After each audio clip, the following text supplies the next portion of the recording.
All right. Ready to read you the next version of your bedtime story?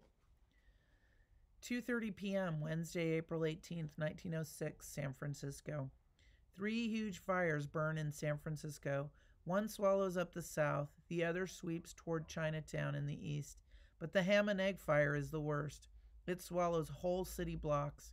It grows fatter than its brothers. The firemen try to stop it, but it is too big and there are too few of them. They have little water. The fire sweeps around them. It swallows up the ruins of City Hall. Before it devours the giant mechanics pavilion, the patients are taken out in time, but the books and manuscripts stored there are all lost. The wisdom of ages turns to ashes. All the firemen can do is retreat again. 3 p.m., Wednesday, April 18th, 1906, from the Travis's house to northern San Francisco. The flames form walls on three sides now. The air becomes hotter and hotter. Ash and embers swirl all around them. We have to go, Mrs. Travis insists. There are tears in Mr. Travis's eyes. He takes one last look at their house and then nods. You're right. Mrs. Travis bites her lip. We could save more if we only had a cart or a wagon. Henry sees the ladder by the smith's house. Then he thinks of his new skates. We can make our own. We can tie the ladder to my roller skates. They're in my room. His mother shakes her head. The stairs are too rickety. I'm light, Henry points out. Absolutely not, his father says. His parents search for something with wheels. Henry waits. When their backs are turned, he runs into the house. So their house is already shaking, like the staircase up to his room was already shaking, and now it's going to start burning. When their backs are turned, he runs into the house. It creaks around him. He can smell gas. Still, he goes to the stairs. It tilts to the side. He goes up. The first step groans under him. It wobbles precariously. Henry, come back here, his mother calls. He can hear his father coming for him. It is now or never. Henry dashes up the stairs. Each tread moans in protest under his feet. Then the whole staircase begins to shake. He holds on tight to the railing. Come down here this instant, his father demands from the bottom of the stairs. You're going to spank me anyway, so I might as well come down with the skates. True, huh? So I might as well come down with the skates, Henry insists. He starts to climb again. The stairs wobble back and forth. He slips near the top but is able to crawl onto the second floor. Everything is jumbled together in his room. Henry throws books and toys around. The remaining walls look as shaky as the stairs. Finally, he finds his skates. He races back into the hallway. His father looks up at him worried. Mr. Travis tries to support the staircase. Hurry! Henry grips the railing again. He stumbles down the steps. They sway. Now it really is a bedtime story because the lights are out. I'm going to leave them out. I'm going to leave them out. Except I can't really see the book very well, reading in the dark.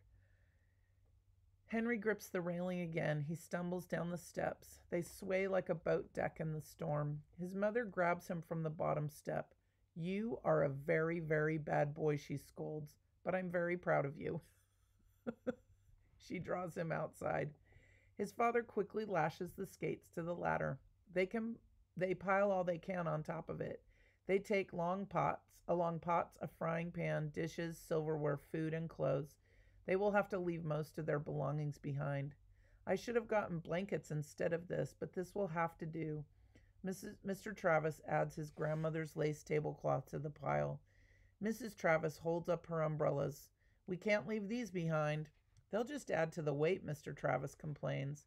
We'll need these, Mrs. Travis insists. I can feel it in my bones. Mr. Travis grumbles, but he adds the umbrellas.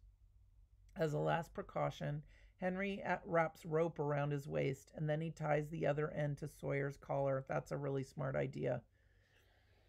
Because they haven't hit. They're still way back in the city, and Chin and Ah Sing are way ahead of them. Like, they're heading to the ferry building, to the water. These guys are just finally figuring out they need to start heading toward the water. So it's going to be really crazy crowded by the time they get to the ferry building, right? So it's good to keep your dog on a leash because the dog's going to get lost or trampled by all the people. The smoke shuts out the sky. In the haze, the sun looks like a bright ruby. Mrs. Travis's flowers in the window boxes glow like coral. Mr. Travis pulls their makeshift cart with a rope. Mrs. Travis and Henry push from behind.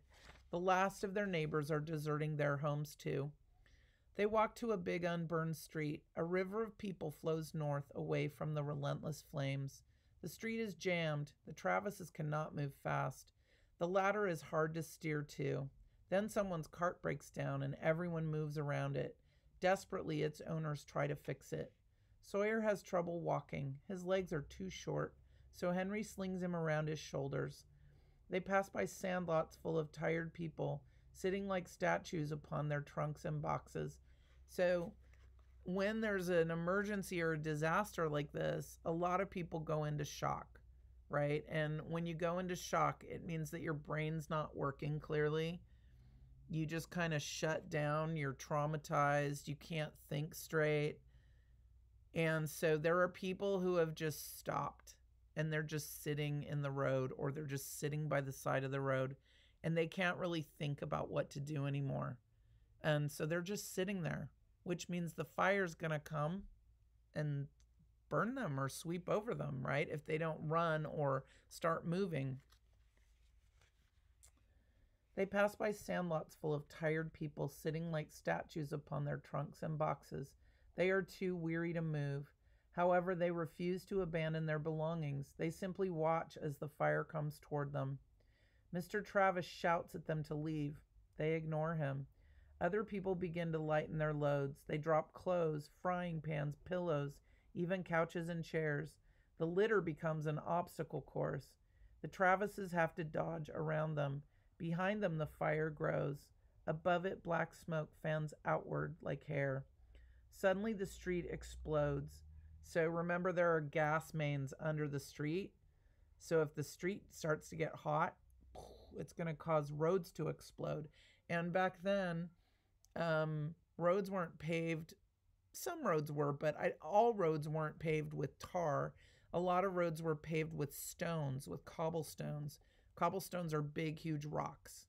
And so they would just set down rocks and spread cement between them. So when the streets blow up, all those stones are just going to go shooting, and they're going to hit people and probably kill people. Let's see. The Travises have to dodge around them. Behind them, the fire grows. Above it, black smoke fans outward like hair. Suddenly, the street explodes. Cobblestones whiz everywhere. People scream. Mr. Travis falls. Flames burn upward from the new hole. Mr. Travis sits up. His arm is bruised. I smell gas, he says. The earthquake must have broken the gas main. He gets up. They start forward again.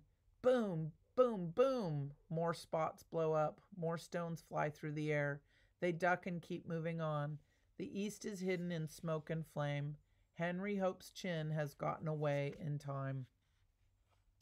3 p.m. to 4 p.m., Wednesday, April 18th, 1906, San Francisco.